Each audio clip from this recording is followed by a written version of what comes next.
third-party consultant assisting us with getting our policies and procedures together.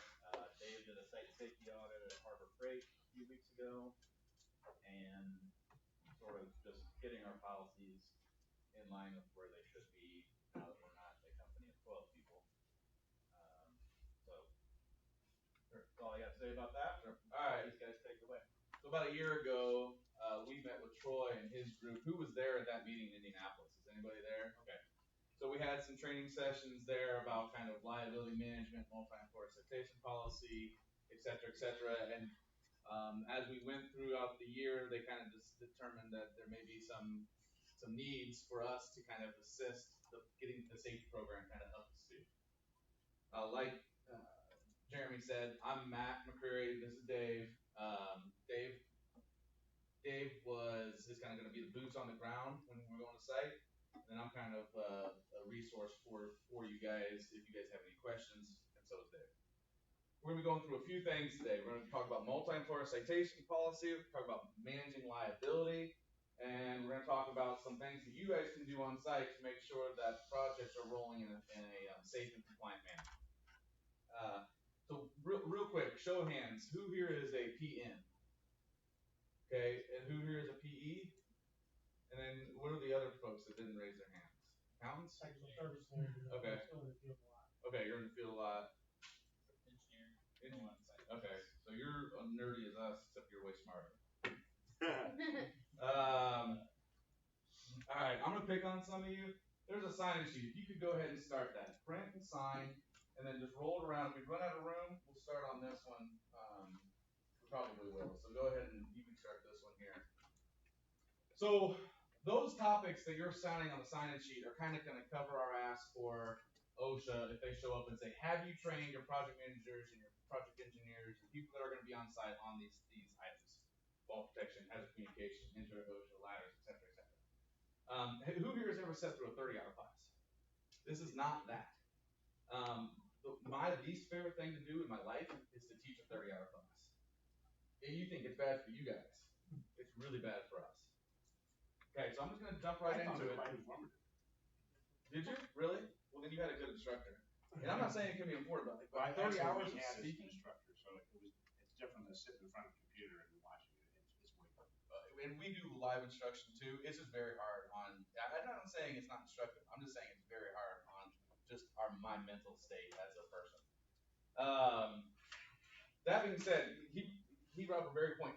There's no raising hands, and I forgot my Nerf ball. I don't think anybody's gonna be falling asleep today, but there's just shout out questions. Open communication, open discussion is very much encouraged, and I want to talk about these things kind of on a discussion based informally rather than me just kind of going through a PowerPoint, because my PowerPoints don't have much on them, as you'll see. All right, so multi-employer citation policy. There's 4 different types of employers on every job site. There's a controlling, creating, correcting, exposing, and we could fall, National Design Build could fall within each of those categories. If we are the controlling employer, we have subcontractors. We would have subcontractors, and we would be the one managing the schedules, managing the processes, managing the procedures, but we necessarily wouldn't have someone on site all the time. Like Jeremy was saying earlier, there's times where we're just there once a month, kind of at the controlling, and we hire subcontractors, or maybe Troy said that. The creating employer is the one that creates a hazard. If I am on a roof and I'm cutting out a piece of deck and I have created a hole, I am now the creating hazard, creating controller.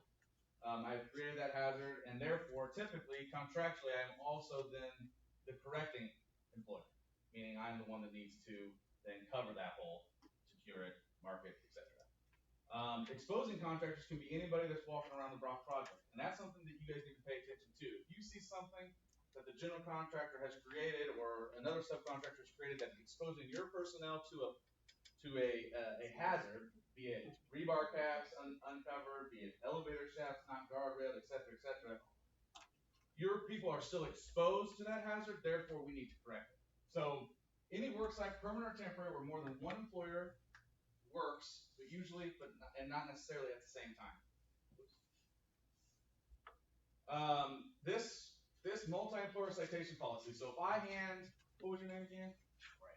If I hand Brad a citation for an exposed elevator shaft opening, I can also cite Troy and Jeremy if they're on different companies for the exact same thing, just based on this breakout of the employers.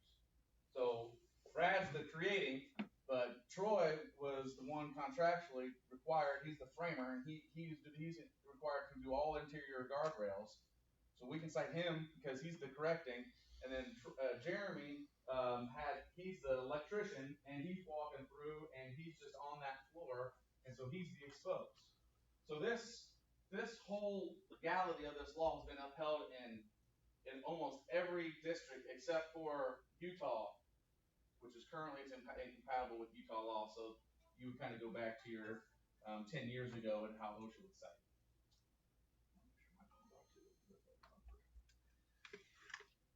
OSHA's overriding guidelines provide a safe work environment which includes employers' effect on other employees. Okay, so we talked about these four employers. So the controlling employer has the power to correct safety concerns or require others to correct. This is very important. We don't want to necessarily.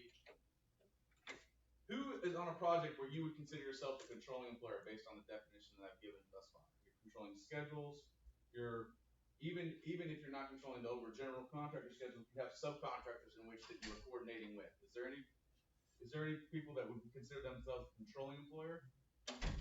Okay. Okay. So, as the controlling employer, when you're hiring subcontractors, you don't want to tell subcontractor X, hey, this is exactly how you should build this scaffold.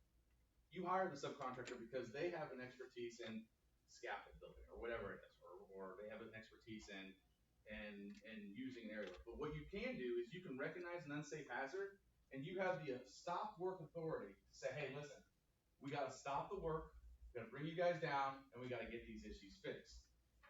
As the controlling employer, you need to have contacts with the subcontractors to have a competent person on site. Every contractor that's on site has to identify one competent person, one that has the training experience and knowledge and has the ability to correct those hazards and select qualified workers to perform those tasks. Control is established by contract, which typically, if you're getting in a deposition, this is something that you'll see, or practicing control. And that's more of how OSHA looks at it is they don't really get into that. They typically don't look at actual contracts unless there was some serious issue. But if you are just practicing control or you have a subcontractor, then you are the controlling employer. So, as the controlling employer, we have what's called reasonable care. What we have to do is we have to exhibit reasonable care over the job site to ensure that we are meeting our duties as a controlling employer. The controlling employer's responsibilities are much less than the creating, exposing, and correcting, creating, and exposing contractor. Reasonable care is defined as something. Has anybody been through a deposition or had to sit in front of a jury? Sucks, right? Yeah. Me too, because we're a safety company, so we get pulled into all different types of lawsuits. I've been to 2 depositions. Actually, I've not ever had to sit in front of a jury. But what the jury is, what they're looking for is if you're the controlling employer, is they're asking you, as a person that's on the site, did I do everything that I could do to make sure that this project was reasonably safe? Meaning, if I had roofers, if I'm the general contractor, or if I have subcontractors, and they're on the north side of the building, my trailer's on the south side of the building, and at that moment in time, someone falls and hurts themselves seriously, did I know about that issue? Did I send them up to do these things without the appropriate PPE? Or did they take it upon themselves to do something that's unsafe and fall? So a jury's going to look at that, or attorneys are going to look at that, and they're going to say, what have you done to ensure that your safety program is functioning? There's 4 legs to that as a controlling employer. You have to have programs and policies, meaning we have a safety manual, we have a site safety orientation, we have some way that we have orientated our subcontractors and our personnel to the project, and they understand the hazards that are associated with the work. That will now be covered under our first day, first hour meeting for any of our contractors are allowed to do any work on the site. Actually did our first one 2 weeks ago at Resolute Forest. Okay. And that's incredibly important. I have an example site-specific safety plan that I brought that we've produced for you. You guys already have a format. It's a Word document right here. Go to page 17, Dave. Well, start at the top to show the top. So you have a site-specific safety plan. Anytime you have a site-specific safety plan, you want to have the project name, you want to have the address, you want to have the key personnel, and then just kind of scroll down, Dave. I don't need every page, just kind of quickly scroll. Quickly. Faster, Dave. Faster. Fucking Dave. Come on, Dave. Oh, well, then it's on page, it's right towards the end. So we outline a J in there. What are we doing? Keep on going. We have a sign-in sheet. Page 15, Dave. So the second leg of this 4-leg table is training, okay? So we have these programs and policies. We have something that we're communicating to our subcontractors and to our personnel, but we need to make sure that people have understood that, and we need to be able to show OSHA, we need to be able to show lawyers that they have actually received this training. So having them print and sign their names is recognition of them receiving this site-specific safety training or this project-specific safety training, however you want to say that. And what we do is we make sure that we outline very clear and concise topics, site-specific safety plan requirements. This happened to be a confined space procedure template that I used. Emergency action plan, ladder safety, protective equipment. Now go down to Appendix D, Dave, if there is one.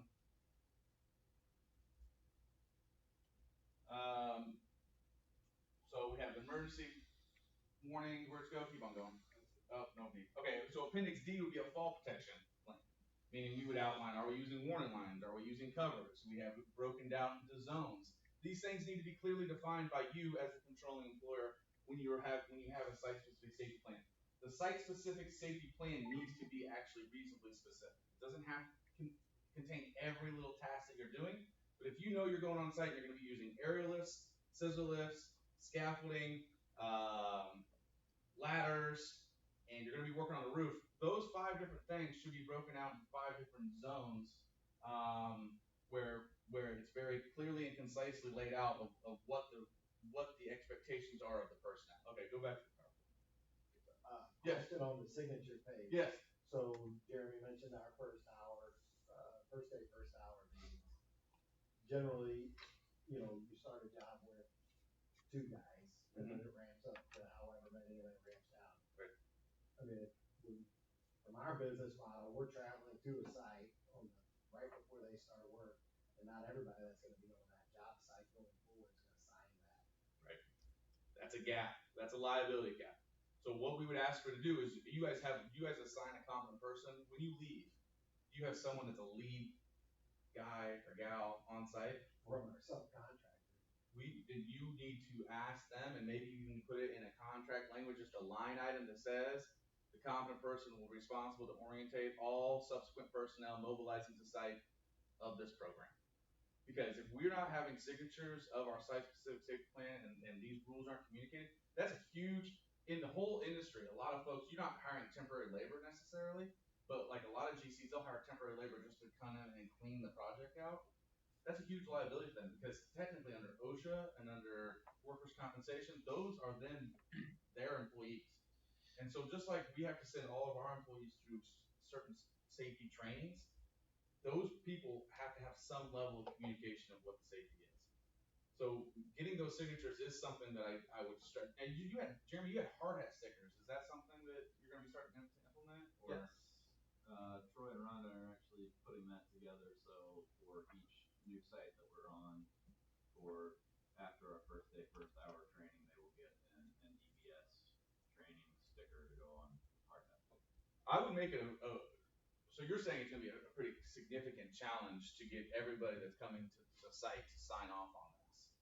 And I understand that. So what about, like at Quartz Point, we install equipment. They come out and they start up our equipment. They train, carry, or whatever. Do we have those service techs sign that sheet? Well, we do it now on all the thicker jobs. No, I'm talking about a train guy or a carrier service tech that's coming out and doing our startups, do we have them go through our site's, specific safety plan and sign that sheet right there? That they understand. They're a subcontractor of yours? They're a Vendor? vendor of ours, Okay, that's but they're actually doing work on site. They're up on the roof. They have tools in their hand. So as a safety guy, ideally, I would like to see them sign it. Now, the practicality of that is very challenging. As a vendor, I'm not an attorney. As a vendor, it boils down to contract language. Is the contract language putting all the safety on them and their responsibility, and are they kind of? Right now, no, and that's one of the things we're dealing with, is Right. that our purchase order does not cover that. Okay. I'm working on terms and conditions on the purchase order that will handle that. Right. So, we need to get that into the. If we are owning the safety and owning and taking responsibility for the safety on site, which is just the way the world's going, especially under this multi-employer citation policy, there is a very strong recommendation on my part to make sure that those individuals sign up. Because just recently, I had a vendor show up on one of my projects that I managed. It's a $70 million project, the old Indy Star building that they tore down. And we had a room, and it was just framed in. There was no drywall hung yet. There was trash chutes. There were 2 foot by 3 foot approximately trash chutes for the eventual residents. The holes were covered when I did my walkthrough. A day later, the framers came in and they framed in the chutes, and somehow that cover got popped up or framed in the walls. Well, our temporary lighting was running through the hallways, but we didn't have any lighting in that room. The vendor, the drywall supplier, came on site, took their cart, ran out of room in the hallway. They said, "Hey, go put it in that dark room." Vendor came in, backed his cart up, and fell to a lower level, fracturing a couple vertebrae in his back and resulting in a lawsuit.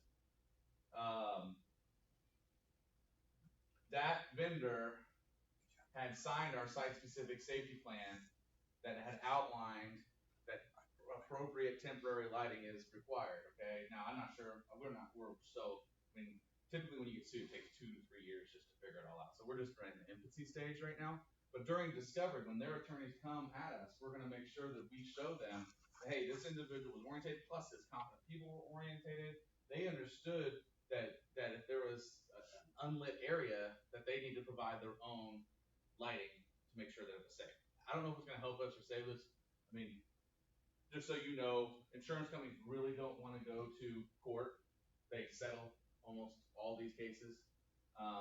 But having that signature makes me feel better. That at least they understood, and I have this guy's name, Vladian, whatever. He was a Croatian. He signed my orientation. He understood, or should have understood, kind of some of the hazards that are on site. Now that hole should have been covered as well, and it was at one point. So we don't know what happened there. Yeah, the other issue we're going to deal with there, since you mentioned the Croatian, is maybe you don't understand English. So we have a lot of Hispanic folks working on our jobs, and we probably need to think about that somehow. If you are orientating Spanish-speaking personnel to an English-only orientation, you need to get that translated into it's actually there's translating services all over the web. It's very inexpensive, and it'll save you, because that's sometimes I'm drilling in my superintendents. I'm like, why are you having Jose Gonzalez sign the English version? Because what they're trying to do is they're trying to be consistent. They're having everybody sign one page, even though we have Spanish and English orientations.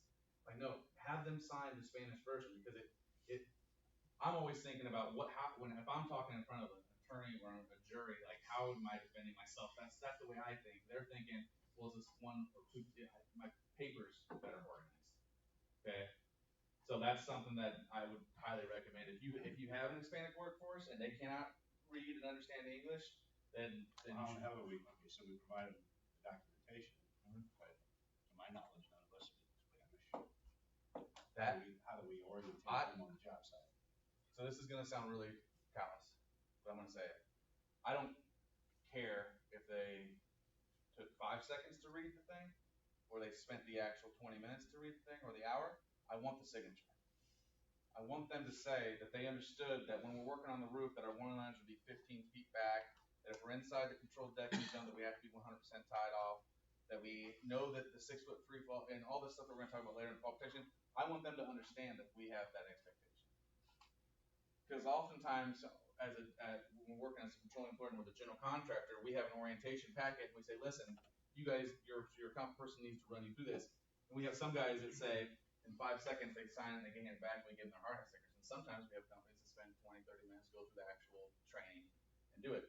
And at that point, it's just a liability management tool for us. It's less about education at that point. We'll say, Brad, on the Clayco projects, Clayco has the orientation video, and they have a Spanish version as well. That doesn't cover us on any job outside of the Clayco project, and doesn't cover us specifically, but on Clayco projects, that is at least some sort available. I mean, I would say more often than not, we're running into that more and more, especially in the southeast and California. So, probably something we need to put on the list. So, programs and policies, training on those programs and policies. When I say training, when I'm talking about subcontractors, I'm talking about signatures. When I'm talking about our personnel, I'm talking about actual, quantifiable safety training. OSHA 30s, OSHA 10s, annual training, toolbox talks, those types of things. That's all very much supplemental, and that's for our personnel. Do not provide subcontractors with toolbox talks. Do not provide subcontractors with actual specific training. Hey guys, you're going to be using scissor lifts today. Let me teach you how to do this. Unless your contract specifically says that you're going to be doing that, that is a huge liability tool. We could carry almost $2 million in professional liability insurance, so we can do trainings like this, or also do like forklift certifications, aerial lift certifications, things like that. I guarantee you, your company does not carry the same type of professional liability insurance. I'm not drunk, I promise. Professional liability insurance that we carry, even as a 14-person consulting firm, we carry a shit ton of professional liability insurance because the training is huge liability. Actually, we do carry $2 million. Do you? But from an engineering. Oh, okay. This guy, he fucked up. I get it. Better up that to 3 minutes.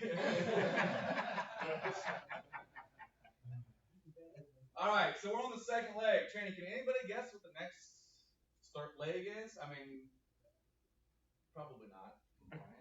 Compliance is on that track, okay? We have to enforce our safety program through the next 2 legs. Leg number 3, we have to provide a reasonable amount of job site safety inspections to ensure that our personnel are following our safety rules. Meaning we can't just, and that is based on the size and the complexity of the project. So if we have a job that's a maintenance job and we send 3 guys there and they're for 2 weeks, we don't have to do any safety audits for that. But if we have a job, how long have you guys been at Harbor Freight? About 2 months. Oh, really? Oh, I thought you guys been down there longer than that. And how long is the project going to last? We got about a month and a half left. Okay, so about a 3.5 month project. Dave's been down there once. I would certainly recommend monthly, not us necessarily, but someone is documenting. I am going through, and we can get you as a checklist if you want it to be really simple. Dave wrote an 8-page report. Did you get a copy of that? Did you see how there was a good report? So that narrative that he wrote. Now, I would like to find something. I mean, us safety people were really kind of like I kind of gave him shit. Like, dude, you really couldn't find a ground pencil or something. Like, Rebar. yeah, Rebar. Oh, you did. Good job, Dave. You're welcome. So now that wasn't your rebar though. That was the general contractor exposing it. I'm gonna talk about that right now. If there's somebody else's stuff that's causing potential hazards for our personnel, we need to make sure that communication is delivered to the controlling employer, not directly to the subcontractor that installed the rebar, but to the GC that says, this is what our safety guy saw. Can you make sure that this gets corrected? And make sure it's not verbal, because if it's verbal, we can't prove that we actually communicated that. It needs to be in an email type form. It needs to be. They received a copy of Dave's report. Perfect. A couple of highlights. Perfect. And the team on the job site after asked you if the third party found a safety issue that they didn't find themselves. So That job offer's off the table now, Dave. Clayco tried to. Those that haven't heard, Clayco tried to hire him while he was there. Great. That's exactly what we need in this job market right now, is losing another guy. But we have to show that we're doing some type of safety audit. So what I recommend for my general contractor, the $70 million project, I was there once a week during a significant manpower ramp up. We had 400, 500 tradesmen on site. Bi-weekly is pretty typical for a general contractor. For people like you guys, I mean, maybe it's once every 3 weeks, maybe it's once every month. And again, it's depending on the hazard level that you guys think that is happening. So maybe you know that you're going to be doing a lot of pretty significant fault protection work on a roof at a certain time. Maybe that's a really good time to schedule an audit, either doing it yourselves or having someone like us do it, or having Jeremy do it, whatever. We need to show, from a liability standpoint, that we are going out and looking at our jobs and having documentation of those jobs that says we're looking for things. When we see things, we're correcting them, and we're also giving our guys some kudos if there's good things to see. Brent, let me step in here. Oh, that's For great. all of our project managers, apparently this isn't well communicated because I haven't seen a lot of paperwork from everyone, but on each of your job site visits, you should be filling out a job site safety audit regardless. It's in Procore. It can be filled out and submitted right away. If you want to print one out, fill it out by hand, give it to Mary. Mary eventually gets it to me. I review them. They get filed with job paperwork. Going off topic here. I believe it's pretty easy Procore. Is it just yes or no now since it's hard to configure? App? It is, and There's a yes, no, and a not applicable. So something on Procore that those forms on Procore are all customizable. I just want to add, I want to add one line to that if it's not already there. It's on Dropbox. That's all right. Do you have any audits that you can show, you can pull up? if So- you have your email up, I could. Oh yeah, we got it. I mean, you just pull up Forster's or whatever, pull up anything. I just want to show them the signature line. We want to show that there's a feedback loop. If this is let's say that this is a circle right here, and what are you doing? Oh, I see it. Oh yeah, there's his Doppler out there.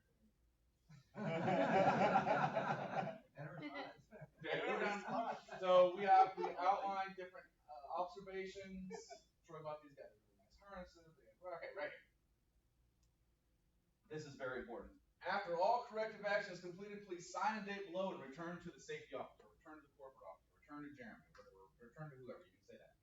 But what we want to show is that we are observing, we are providing feedback, we have some recommendations for correcting, we are then correcting, and then we are confirming abatement via signature. We want to make sure the worst thing that you can do is to have a bunch of violations listed out, or even 2 violations, serious violations, listed out on an audit form and not having some form of documented abatement, meaning some type of closeout. This issue has been corrected, even via email. You don't necessarily have to sign it. You can just say, on 7/19/18, issue number item 5, issue 6, whatever, rebar caps were corrected, and you just send that to Jeremy, and then we archive that for record keeping. Because what that does is that allows us to kind of go back and say, not only are we providing feedback to our personnel on site, we are also providing feedback to our management personnel, and then we are closing the loop. We are confirming abatement that these issues have been corrected.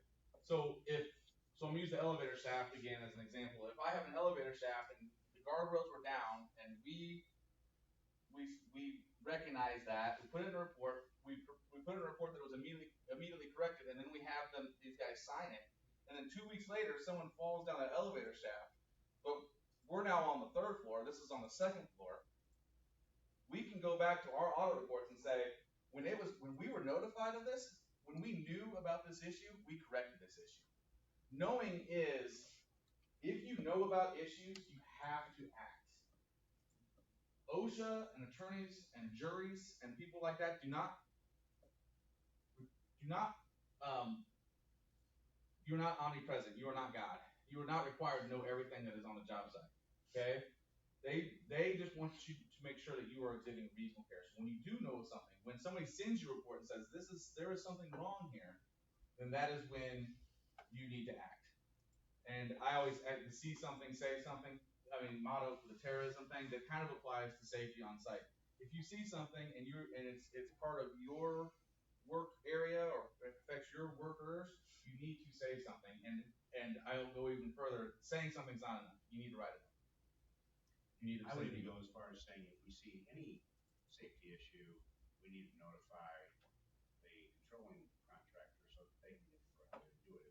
And that is a very great liability management tool. If you're doing that and you can show, so oftentimes when you're in a liability management case or you're in a negligence case and somebody's trying to prove that you were negligent, and you can go back and listen, man, like I didn't know about that, and so like whatever killed that guy, that's not on me. Look at all these emails that I've sent to even other general contractors about the littlest things. I sent an email about rebar caps that we saw.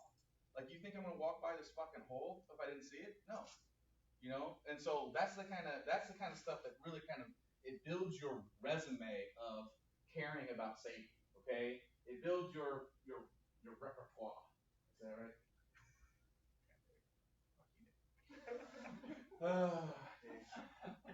All right. Fourth leg, hardest part for you guys. Well, maybe not for this guy. Can you say like can you tell me something like meanly? Like call me fat or something. You're an ugly fuck. Thank you. Fourth leg. Disciplinary action. You have to write your guys up. You have to be able to write your people up or your subcontractors. There has to be discipline. If I go to site and you're not wearing your hard hat, I'm going to give you a verbal warning. Listen, man. What's your name? Jeff. Listen, you need to be wearing your hard hat, okay? There's other contractors on site. There's overhead hazards. It's a 100% hard hat site. You can't have it. It's not a big deal. Just don't let it happen again. Verbal warning. If that's a subcontractor, you're emailing his project manager and saying, Jeff was given a verbal warning for not wearing his hard hat today on blah, blah, blah, blah, blah. In just 2 sentences. That verbal warning, while it is verbal to Jeff, it is documented through management, okay? Second example, written warnings, okay? I've gotten to the point with a lot of my contractors where I have established contractual deductive change orders for safety issues. Now, I am not into that. It's not something that I want to do, but eventually, if these people continue to do the same things over and over and over again, the only way sometimes to get their attention, we can throw their guys off the job site, they'll bring a new crew in, the new crew will do the same thing. It's to actually get into their pockets. And so we'll have the PMs write deductive change orders based on safety violations. It starts at 250, goes to 500, 1,000, 700. Doesn't that have to be in the contract? It does have to be in the contract, 100%.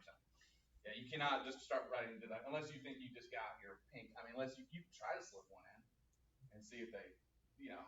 I believe our contract would cover that. It gives specific dollar amounts. No, it does not give specific dollar amounts, but we can take them off job site and get another contractor for safety. At their cost. Right. So if we had a $10,000 bid and the next highest was $15,000 and they were violating enough, we would throw them off the job site and they would be on the hook for the additional $5,000 that is incurred. And we do that as well with a lot of our contracts. We also have a very defined fine structure that we can write for you, and you can enter into your contracts once your attorney review. But it says, you know, for the first violation, it's a verbal. The second one's a written with a, should this consequence occur again, a fine in the amount of $250 will be incurred. We have the project manager sign it. The next one's an actual fine, $250. Here you go. Next one's $500. Next one's $1,000, and the next one's $5,000. And then for certain extreme cases, we have a $10,000 fine for like life-threatening issues. But it does really much necessarily. It really depends on the contract language if you can do that or can't. How many times have you guys had a subcontractor that's just really fucking? I mean, like really like causing you that heartache? You mentioned the guy staying on the rails of the scissor lift. You fired him. But I mean, is there a subcontractor that has almost where you've almost lost a client or a customer because of their safety? Yeah. Okay. Can you let's talk about it? Just what were they doing? When I was at Gateway, there was a couple of roof incidents that there was an opening in a roof and they were putting dampers in. And nobody was tying off. And they just and it was repeated. There are 4 guys standing around. There was 4 guys standing around, and then it was Including their safety guy. Including the safety guy. Yeah. So Okay. with that being said, they did another safety infraction a few weeks later. They went under the red caution tape, which we were called to the table on one of our best clients, one of our best clients, that if it happens again, strike three, Right. there could be some serious consequences. So the documentation on your end, I'm sure you took pretty serious. You took it pretty seriously, and then you documented that this was unacceptable to the subcontractor. Maybe you fired them or you did something, but documenting that disciplinary action that you took on them is important for us to have as on our kind of in our archive. They Yeah. documented it, sent it to us, and there was action taken. Those individuals they weren't fired from that company, Sure. but they're not allowed back on site. Yeah, we can't control what companies do, fire or anything like that. Well, and you have all your email correspondence offering them the option of hiring, or we would hire a third-party safety manager to sit on that site, or they could provide their own. Correct. Okay, and Got I remember this conversation. I Got know an example to add to prove your point. Jeremy and I went to an ARCO safety synopsis 3 years ago, and ARCO the previous year had a death on a job site in Kansas City. OSHA investigated, obviously. They came to them, they did this year-long investigation, and came back to ARCO and basically said, okay, you have a site-specific safety plan in place. You have shown that you've trained all your employees and you have your signatures. But what did you do to enforce this? They could not show that they had given any warnings. They couldn't show that they had documented any disciplinary action or whatsoever. So then they had their butt handed to them because of that. Because they said, you got your paperwork in place, but you did not prove that you were enforcing your own safety rules. So, man, they just had the book thrown at them. And that's one of the lessons learned they shared with us, is that if you're going to have these safety plans in place, you better have some documentation that you are enforcing. You have to have teeth to the safety program. There has to be a bite. It doesn't have to be adversarial all the time. Safety does not need to be, hey, you're messing up, here's a $250 fine. But at a certain point, you need to be able to show that you have fired people because of safety. You need to be able to show that you have removed subcontractors because of safety. You need to be show that you made them. You don't even have to be that mean. Those are pretty mean things to do. What you can do is you can say, I'm going to waive the fine. I mean, a lot of these guys don't read their contracts. Like, listen, I'm going to waive this $250 fine, but you need to provide to me retraining, fall protection retraining for this crew. Okay? So we need to show that we are making them provide additional retraining, or however we want to do that. But there has to be repercussions for unsafe acts. And so he is exactly correct. That also goes for our employees. If we want to claim employee misconduct, which is one of the defenses from OSHA, is we have to have, well, number one, it can't be our competent person can't be there knowing of the issue, because they're our representative on the site. But if we gave a guy let's just use Aerialist for example. We gave him training. We've documented that training. We've provided him all the correct PPE, and we've shown that at some point, not necessarily the project that he's on, but we have actually gone out and looked for fall protection issues on aerial lifts, and we have documented that. And we have disciplined people for fall protection issues in the past. We can go to OSHA and they can cite us. They drive them down the road and they took a picture of one of our guys in the aerial lift fall protection. We can go to OSHA and say, listen, here's our programs. Here's who's Maxwell. Hey, wear your harness next time in the aerial lift, Dick. We can show where Maxwell has signed off and has understood that he has an aerial lift certification training. Here's where Maxwell has received his PPE, or he had it available to him on the job site. Our competent person was on the south end of the project. This picture was taken on the north end. What we're asking for is this citation to be removed based on employee misconduct. We can't force Maxwell to do anything. Just like an elevator shaft guard, I keep on using that example. Like, I can't force someone from taking a nosedive just over the top of it, right? That's an intentional act. It's an intentional act for Maxwell to not tie off in his aerial lift. If I've given him everything to succeed and he still chooses not to do that, then that's on him. So these 4 legs can kind of be transferred both onto the controlling side of it as well as for your own personnel, making sure that your own personnel are trained on the things that they're being used. And that's why that site-specific safety plan that you're implementing is a very good idea. A huge liability management tool. Now, it can come up and bite you though if there's gaps, like you mentioned. If there's gaps and you train half the workforce and the other half hasn't been trained, we want to make sure we close those gaps. That's what gets us in trouble, is when the guy just chooses not to do it. Yeah. They just choose, hey, I'm gonna stand in the top row of the lift, even though I have full attendance, they're not gonna do it. Right. And if that's OSHA seeing that, I mean, when it's your customers, you guys just look like dickheads. There's nothing you can do. Right. When it's OSHA saying that, there's an actual certifiable defense. There's three different defenses that I use when I go to an OSHA informal conference. I've been doing this for 12 years, so I have been through about 3 years approximately. It was infeasible. It was infeasible to use conventional fall protection, or it was infeasible to use what the standard says. And then there's a lot of interpretation letters that give us gray areas on how we can work within that area. Creates a greater hazard. Whatever you're saying in the OSHA book created a greater hazard for my guys. So we chose not to do that. We had a site-specific safety plan outlining why we were doing it the way we were doing it. And this is our argument. That typically doesn't work, and we typically have to go through contests. That typically doesn't work in a formal conference. And then the biggest one though is employee misconduct. I have gotten citations eliminated, grouped. I mean, tens of thousands of dollars eliminated because of the employee misconduct, just because we had these things in place. But everything, it always boils down to, have we actually inspected job sites on a regular, frequent basis, which is what the standard says, and have we shown that we have kept our safety book this very active? Any more questions on that? This is like slide 3. Just a statement on this is, we're doing a lot of work in California right now. Oh, fuck. And I'm doing, we had an infraction a year and a half ago that we're dealing with and decided by OSHA.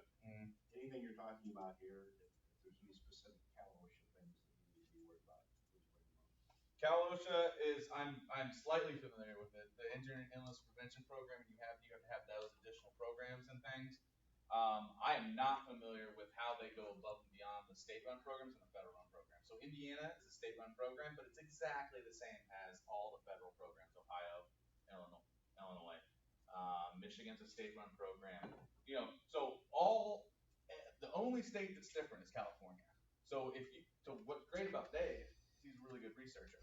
So if you need a question asked and everything else, go to him and he can figure it out for you. Honestly, I don't know much about Cal OSHA, like specifics. What's great about Dave? All right. You didn't go with Clayco. Yeah, thank God. All right. Well, also, Dave drove out here and we were trying to find a hotel, and so all the Marriotts around this area were $240 a pop. So we didn't know. We still couldn't figure out what was going on. PGA's in town. Yeah, exactly. So he found a La Quinta over by a casino, and I didn't realize it was by a casino. So we went there for 3 hours, and he walked out with 500 up, and I walked out 700 up. That never happened.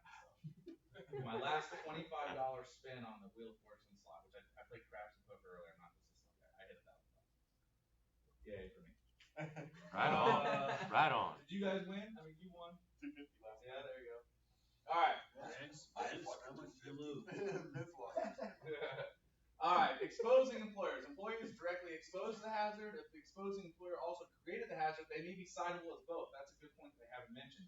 You can be the creating and the correcting hazard, which I did, or employer, or you can be the exposed and the controlling employer. You can be cited for both. Now, I have not seen OSHA do a lot of that, at least in where I'm, Indianapolis, Ohio, Illinois, the states that I deal with typically, Michigan, but they can do that. If the contractor did not create the hazard, they're still citable if they failed to protect employees.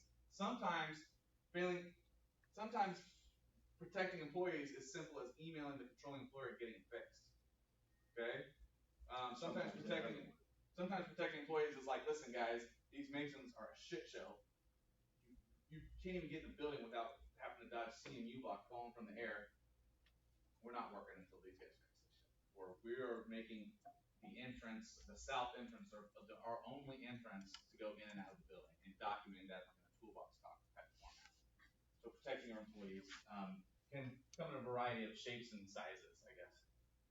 Employer classification. Employer type denotes safety duties and responsibilities. You can assume the responsibility and safety of their employees. There's a thing called retained servitude or retained control. And if I'm a Troy, you're a big dude, and you're also in a management position.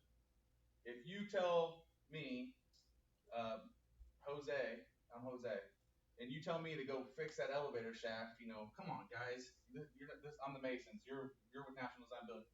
Man, you need to fix that shit. And you're wearing your high vis and you're wearing your polo shirt. Guess what? Jose, I'm gonna go fix this shit. If I fall to my death while I'm fixing that, it's on you. Because you have now retained his control. You have made him an employee of National Design Build, or at least acting as, and you have assumed liability. If I need to get something done, I need to go to the like chain of command. I need to either go to the controlling employer, have them contact their competent person then selects a qualified worker to do the act. But I do not want to go around telling other people, other trades, even my own subcontractors, do this. If it's my own subcontractor, what's your name? Matt. Steve. Steve. Steve. You dropped the F-bomb, my way. No, I'll try not to. It's alright, bring it on. Suck it, Steve. Alright. I did tell you it was okay. Don't like it. I asked about the F-bomb before this, so Perfect. if anybody's offended, tell me now because I'll give it to Dave because he's much If better. you see another trade, violating a ladder safety or not running the front end. Yeah. You took that well. You gotta approach that right then and there, right? You don't necessarily go to the controlling contractor. So other trade being our subcontractor, or other trade being somebody that we're not anywhere we have no contract relations with. No contract relation. Let them do their thing. Let them do it. Don't. I'm hired by National Design Build as a safety guy. I will not look at other trades unless it affects National Design Build. Because contractually, I'm now assuming. Because I've been told many times, well, they're not wearing hard hats, so you got your own business problem. Yeah, so you need to go to the controlling employer at that point. That's your best bet. Because you have a contractual relationship with GC, and then that's how you handle it. You do not want to start telling other trades how to do their work. Why'd you look at me? One of my guys tell you that? No. Okay. I was looking They got a rule that they wear no matter what. One of my guys.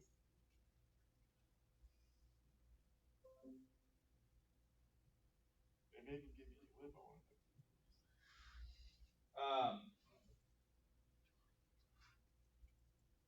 So if it's your subcontractor, you will have a lead guy or a competent person. You don't want to tell Jose to do that directly, but you can tell the subcontractor, hey, you need to fix this issue. This hole cover needs to be secured, etc.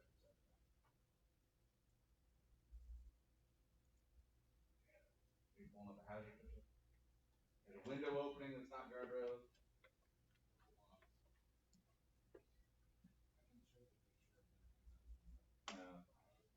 Let's just go back to PowerPoint.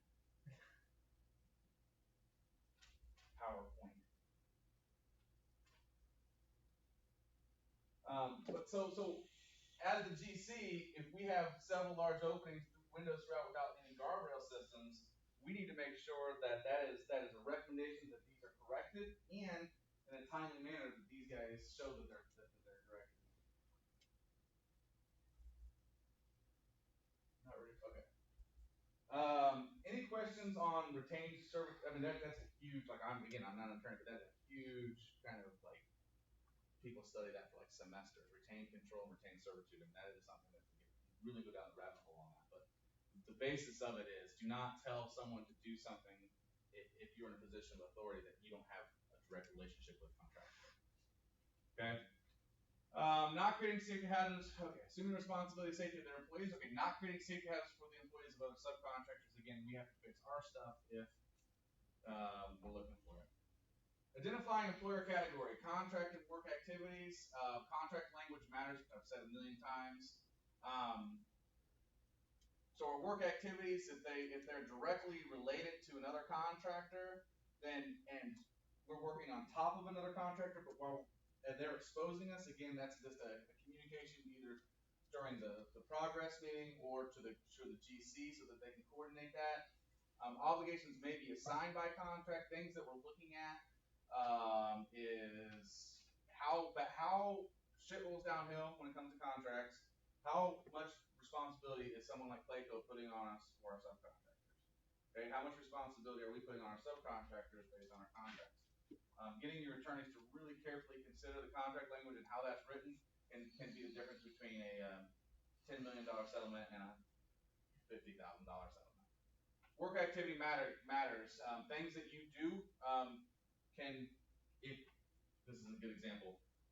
and I am guilty of this.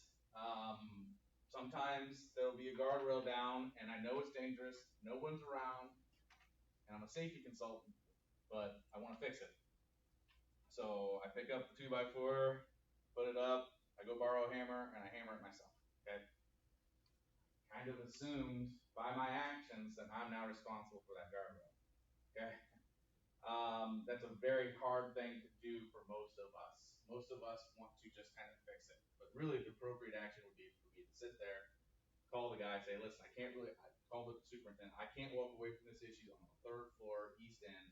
I need you to get with the framer, have them send me someone to fix this guardrail. And then I just stay there as almost a spotter until someone gets there. The problem with that is everybody's on time, okay? And so I'm waiting, and 15 minutes later, still nobody's there to fix them. I can just fix this in 5 minutes if I just had, and I do it. That's a bad thing. Don't do that. Don't be like me. But what you do, your actions on site do matter.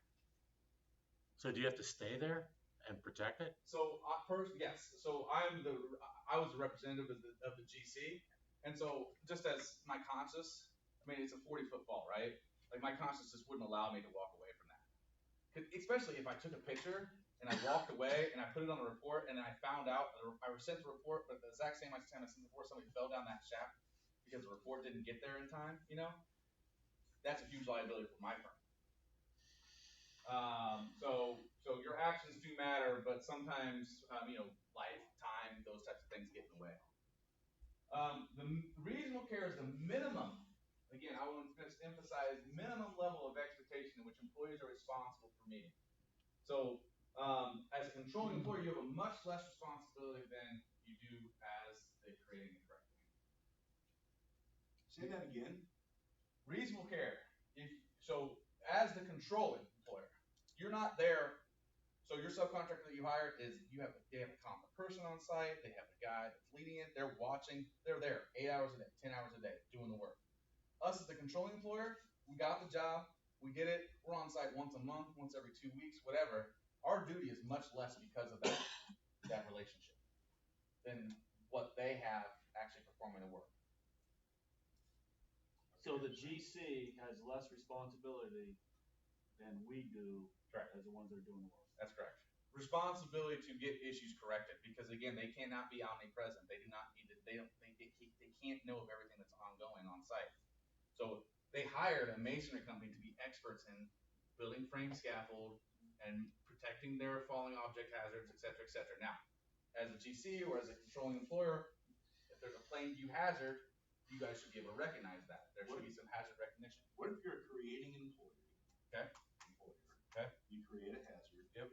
You identify that hazard to the controlling contractor. Right. And they don't do anything about it. So contractually, someone else is responsible for correcting it. Well, they took that responsibility and said they would correct it. In writing? No, but they fessed up to it. Okay. So if someone says that they're going to fix shit, make them email you.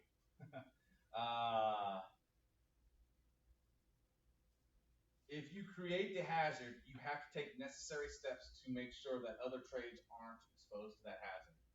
Oftentimes, the most basic of correcting that is signs, signals, and barricades. So if there is a lead hazard that I created for some reason or whatever, I would put signs that say, do not authorize personnel only, lead hazard exists beyond or whatever, no eating, smoking, or fall protection. Okay, I have a room and someone else is going to be installing this dump chute and it wasn't my contract to cover the hole, but I'm leaving this, I know there's a hole in there. What do? I can install guardrails and I can put a sign in there that says fall protection required beyond this point. Or holes exist. Some type of communication. But if you create the hazard, you're typically going to be on the hook for correcting the hazard unless you specifically receive something in writing that says that it's been done. Applied to employers as obligations under the multiple. Well, you guys said there's a certain circumstance on this? I have a long time ago, but okay.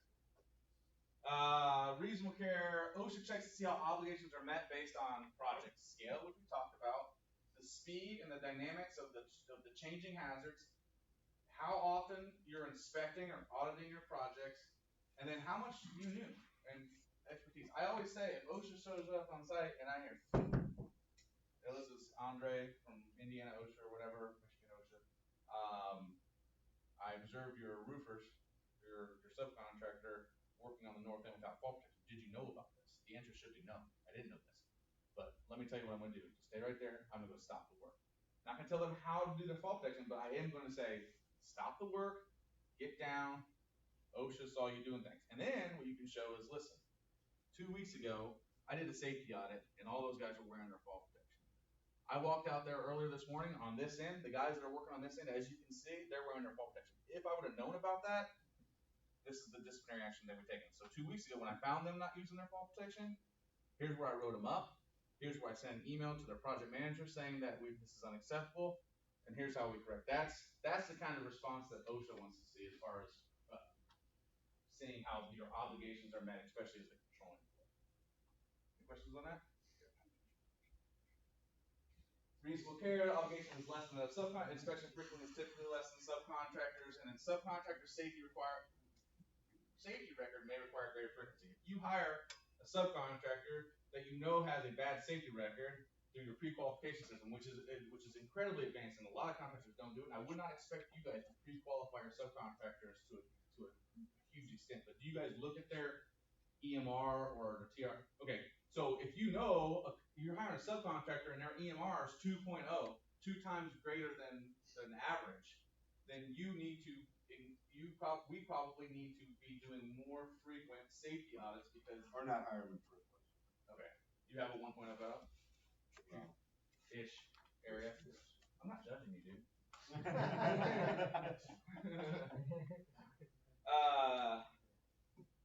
I mean, we're all in this business to make money, and so like, I mean, there's a lot to safety where I'm like, well, actually, the toaster couldn't be it.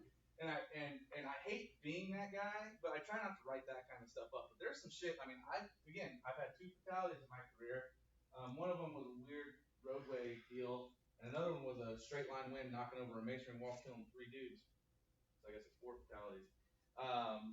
But I do not want to deal with that shit. I had a guy fall 27 feet, like just completely like obliterate his like. I mean, he's paralyzed. I mean, he's done. I mean, this stuff can get very serious very quickly, and you do not want to be on the receiving end of a deposition. Sitting in a deposition and being that person that could have stopped it or prevented it is not fun. Now, I will say that I did everything. I feel like I did everything correctly. The insurance company still did settle. Like, they just paid the guy. The one settlement that we received, the guy fell off a ladder. I can talk about this now because it's over. Fell off a ladder, and he had all of his buddies, he was Hispanic, had all of his buddies take pictures of him laying there agonizing in pain, like multiple pictures, like posing. And he had 2 names. He was AKA his social security number name, and then his name that he actually was. He still won the case. That's how messed up some of our system is.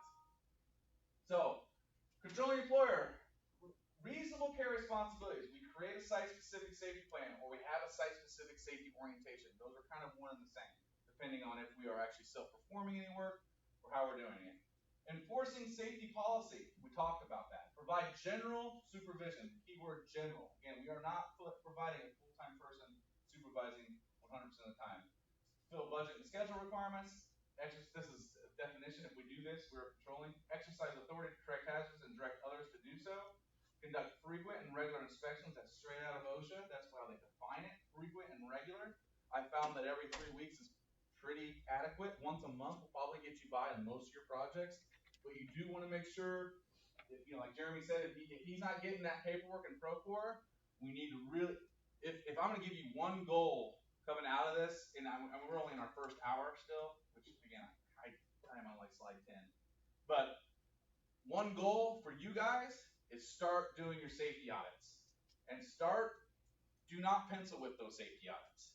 Don't just say acceptable, acceptable, acceptable, acceptable, acceptable, acceptable, and then just like send it. Make some notes. tell us why it's acceptable. It doesn't have to be like Dave wrote an 8-page. You don't have to be a safety professional to do a safety audit. I mean, hell, anybody could do our job. I mean, we're the reason I'm in safety is I got a 1.96 GPA my first semester. I'm like, fuck, I'm not going to be getting business school. Like, what should I do? I took an elective for a safety course, and it's like, use common sense. Research this, memorize this. I'm like, I can do this. Graduated, no problem. Got a job. Great.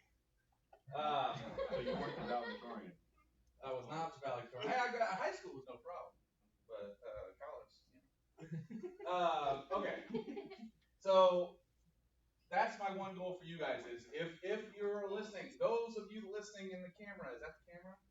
You must do your safety audits and you must document that things are corrected.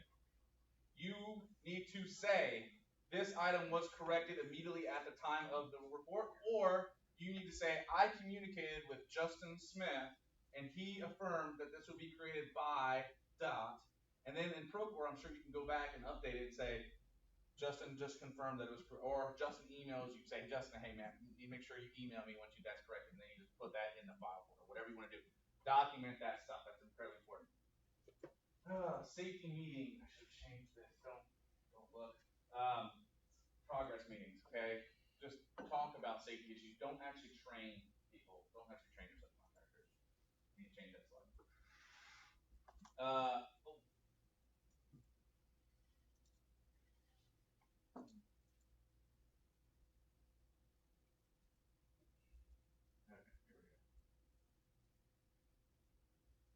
Daily safety audits, weekly safety, creating, sorry, this is creating.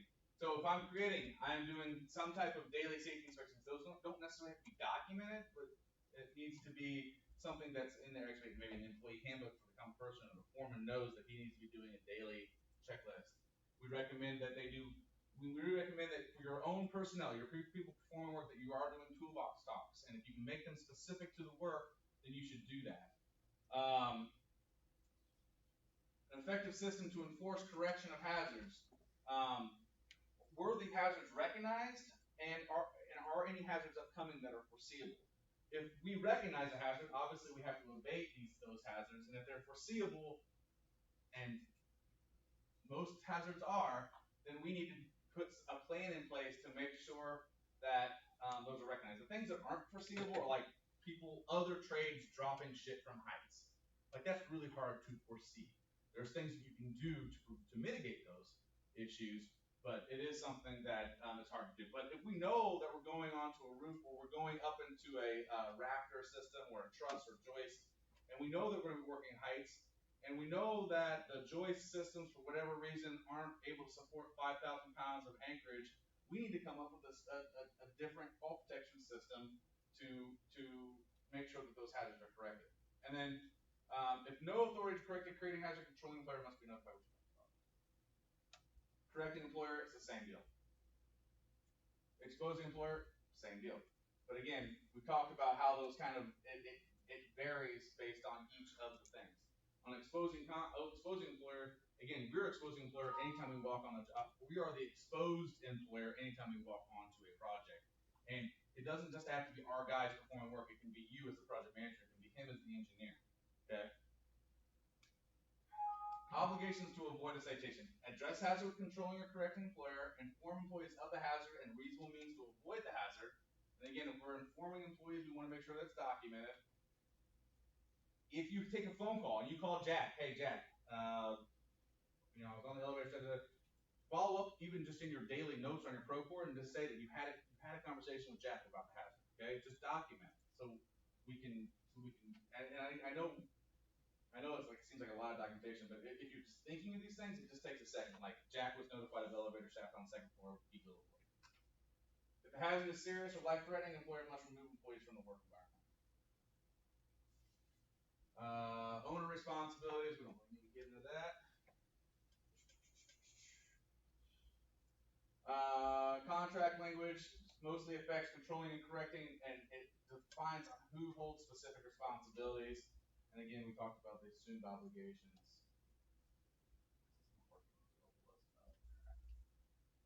Okay. It's been an hour. Let's take a quick break. 5 minutes, okay? 5 minutes. So we'll see you all back in, let's say, 7 minutes. 10:45.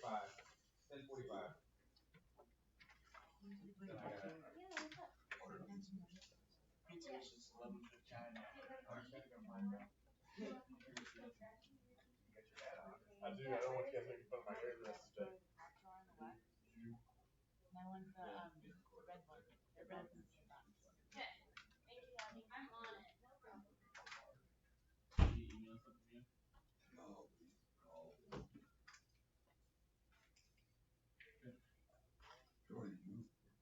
Oh, no. But I'm like, I'll go to fix it online, fix it when we go back.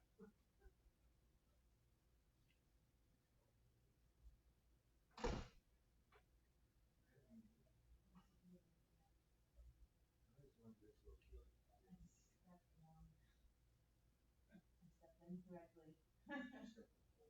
No, I didn't. I was really good. Which is like a regular activity that I do.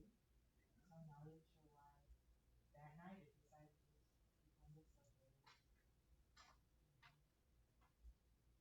I'm trying to do it.